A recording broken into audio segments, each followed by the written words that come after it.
HDR. That's what's going. Yeah, HDR, it's kind of the most important thing that's happened to like broadcast and production in a really long time. And AJA, we've really wanted to jump on it from the very beginning. Yeah, and you have to, because you got to be in front of the editors, you got to be in front of the product, because if you shoot it but you can't see it, what's the point? Exactly. Yeah. I mean,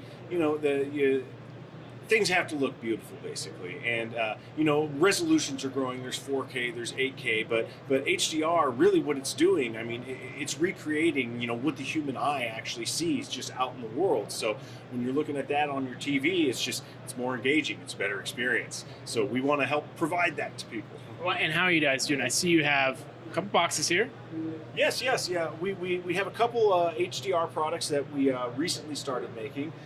We've partnered with our friends at ColorFront. These guys at ColorFront, they're Academy Award winning color gurus. They are known for making color correction software and things like that. But they basically have algorithms and color correction and color science magic, essentially, that we've injected into one of our existing products, and then we kind of partnered with them and made an entirely new product. So the first thing that we did with ColorFront was our FS HDR, which is essentially our FS4. It's a multi-channel or a single-channel 4K a frame synchronizer, but we put the ColorFront engine in it. And basically what it allows you to do is take an SDR image, so standard dynamic range, put it into the FS HDR, and then the FS HDR uses the ColorFront engine to apply, for lack of a better word, just the ColorFront magic to the image and create an HDR image. And the difference you'll see side by side, it's absolutely stunning.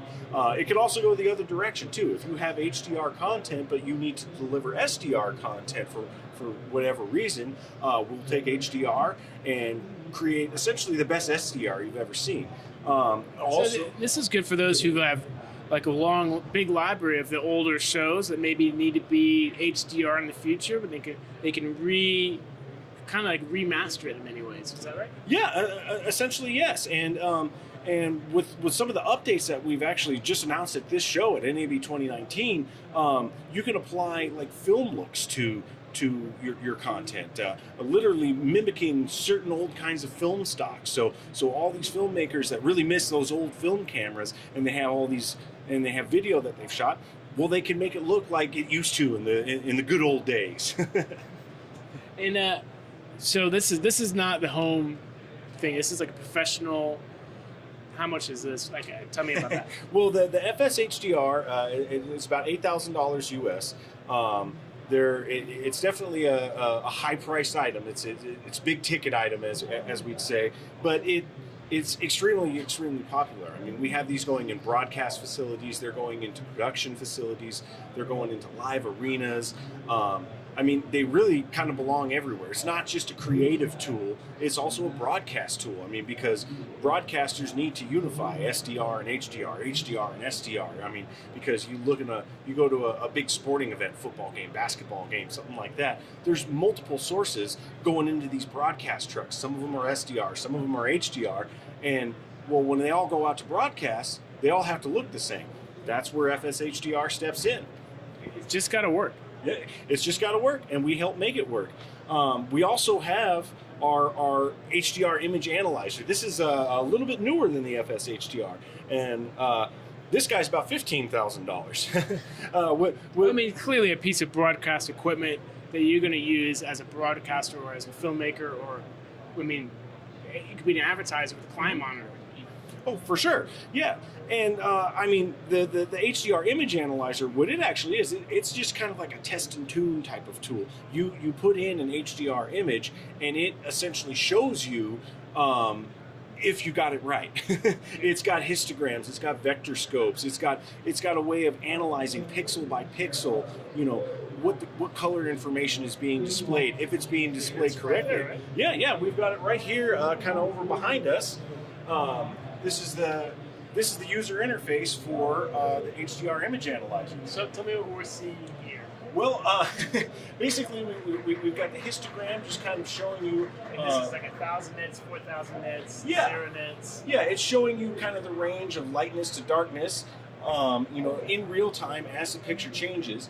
Now, this scope here basically shows you different color spaces. So you've got 709, you've got P3, you've got 2020, and as the image changes, it shows you how much of each of these color spaces are being filled by the image that's being displayed right now.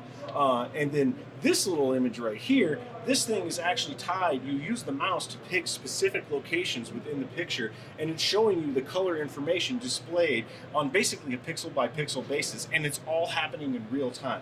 It's an extremely complicated piece of hardware. And This is interesting because you see the blue and green lights. Here the blue building and the green building, you can see exactly where it is in the color and where it's fitting within your color space. And you can see that these bright lights, they brought them up to as high as you can, the 1,000 nits in HDR. So that you, like standard def too, you need to know what your signal's doing and where it's fitting. Exactly, yeah.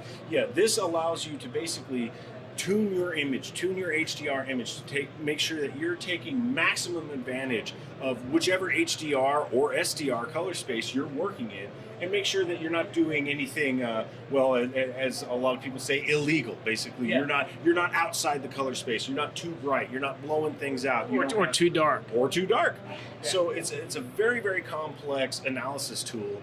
But you gotta know it. You gotta know it. You gotta make sure you're getting everything just right. Indeed. And with how complex it is, though, it's actually relatively easy to use. I mean, we can train people to use this device really, really quickly. I mean, you walk up to it, it's very, very intuitive. You turn it on, this interface comes up, you put in video, and you're off and running. I mean, pretty much anybody can learn to use this, within a few hours. And then the rest of it, it's basically art. Yeah, and this is making sure you're getting your art in the right space. Yes. London's very, the nighttime area footage can be difficult because you might be accidentally putting your highlights in the midtones, but if you can then see where they are on your HDR, these white need to be up top. Yep. See, you got it already. Oh yeah. Thank you for showing us. Right on. Thanks for coming by.